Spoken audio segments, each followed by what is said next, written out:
After completing your payment, you can now sign into SocialBeeHub. Once you log in, the first page you will land on is the user settings page.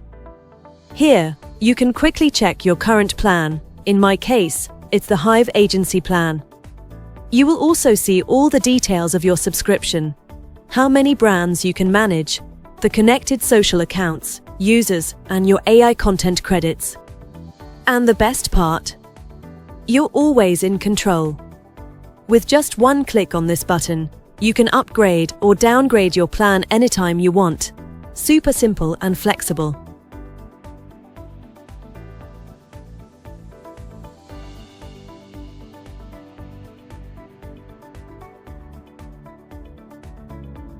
Under your brands, you'll find the list of brands you've already created.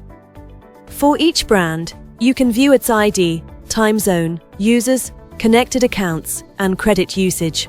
You can also delete or edit each brand individually and decide exactly how many users, social accounts, and AI credits to assign. This makes it a powerful feature because every brand gets its own setup that perfectly matches its needs.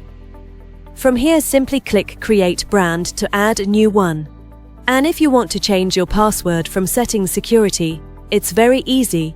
Just enter your old password, then type the new one, and it will be updated. This page gives you full control over your plans and brands before moving on to the dashboard and scheduling tools.